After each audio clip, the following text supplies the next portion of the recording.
Hello guys, welcome to cricket தகவல்கள். India versus Pakistan ICC champions trophy 5வது போட்டி நாளை துபாய் ஸ்டேடியமில் 2:30 மணிக்கு தொடங்க போகுது. இந்த போட்டிக்கு எல்லாருமே அவளோட காத்துட்டு இருக்காங்க.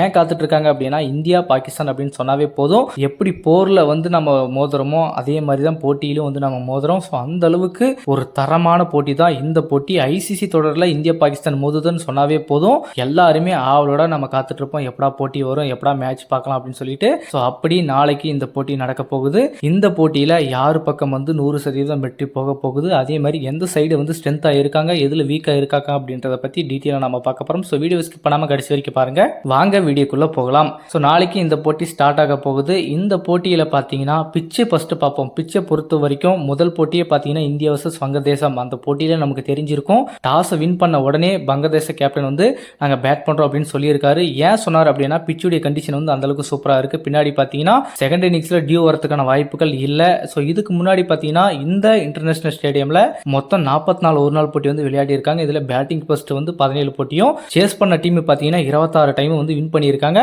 பட் இருந்துமே ஏன் இவர் டாஸ் வின் பண்ண உடனே பேட்டிங் சூஸ் பண்ற அப்படின்னு சொன்னார்னா, அதோடைய பிச்சுடைய கண்டிஷன். ஸோ இப்போ இருக்கிற கண்டிஷன்ல பிச் பேட்டிங்க்கு சாதகமாக இருக்கும் அப்படின்றதுக்காக நாங்கள் டாஸ் வின் பண்ணி நாங்கள் பேட்டிங் பண்றோம். ஸோ நல்லா ஸ்கோர் பண்ணால் கண்டிப்பாக ஒரு வின்னிங் டோட்டலாக இருக்கும் அப்படின்றதுக்காக வங்கதேச கேப்டன் இந்த ஒரு டிசிஷன் எடுத்தாரு. பட் இன்னைக்கு கண்டிப்பா பிச்சுடைய கண்டிஷன் மாறி இருக்கும். அதனால இந்தியா டாஸ் பண்ணா கண்டிப்பா பேட்டிங் தான் சூஸ் பண்ண போறாங்க. அதுல எந்த மாற்றமும் இல்லை. சேசிங்கே எந்த அளவுக்கு கஷ்டப்பட்டாங்க அப்படின்றது நமக்கு தெரிஞ்சிருக்கும். ஸோ இதுல பவுலிங் அட்டாக்கை பொறுத்த வரைக்கும் கண்டிப்பா ஸ்பின்னர்ஸ்க்கும் பவுலர்ஸுக்கும் ரெண்டு பேருக்குமே சப்போர்ட் பண்ணுதுங்க. ஸோ 50% சப்போர்ட் பண்ணுது. வங்கதேச மேட்ச்லயே நம்ம பார்த்திருப்போம். ஸோ ஸ்டார்டிங்ல 35 5 விக்கெட் வங்கதேசம் வீழ்ந்தாங்க. அது ஸ்பின்னர்ல தான் அதிகமா விக்கெட் விழுந்தது. அதுக்கப்புறம் பவுலிங் எடுத்தாங்க. கடைசியில் சம்மியும் ஒரு 5 விக்கெட் எடுத்தாரு. ஸோ ஸ்பின்னர்ஸும் நல்ல விக்கெட் எடுத்தாங்க. அப்போ ஈக்குவலா பாத்தீங்கன்னா ரெண்டு பேருக்குமே பிச்சுடைய கண்டிஷன் சப்போர்ட் பண்றது அப்படின்றதுனால இந்தியாவுக்கு இது ஒரு மிகப்பெரிய ஒரு பிளஸ் ஆயிருக்கும். ஏன்னா பாகிஸ்தான் பக்கம் வெறும் பவுலர்ஸ் மட்டும் தான் இருக்காங்க.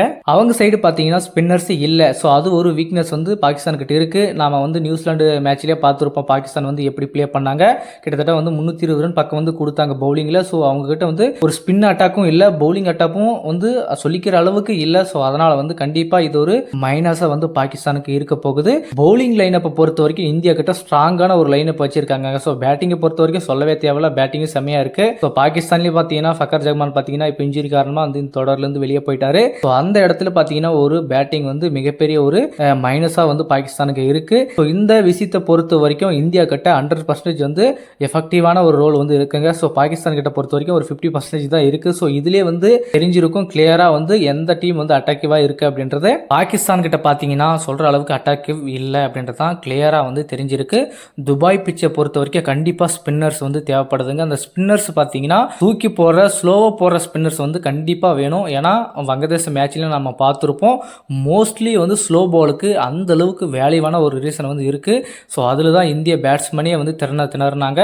ஸோ அந்த அளவுக்கு ரன்னை குயிக்கா எடுத்துட்டு போக முடியல. ஃபர்ஸ்ட் ஒரு 10 ஓவர் 15 ஓவருக்கு நல்லா பிளே பண்ணிட்டு இருந்த இந்தியன் டீம் கடைசியில் பாத்தீங்கன்னா ஸ்லோ பால் போட போட போட போட விக்கெட்டும் விழ ஆரம்பிச்சது, டாட்ஸும் அதிகமா கிடைக்க ஆரம்பிச்சது. அதனால ஒரு ப்ரெஷரான டைமுக்கு இந்திய அணி போனாங்க. ஸோ இதனால கண்டிப்பா நாளைக்கு டாஸ் வின் பண்ணா டைரக்டா எந்த கேப்டனா இருந்தாலும் சரி நாளைக்கு பேட்டிங் தான் சூஸ் பண்ண போறாங்க. அதுல எந்த மாற்றமும் இல்லை.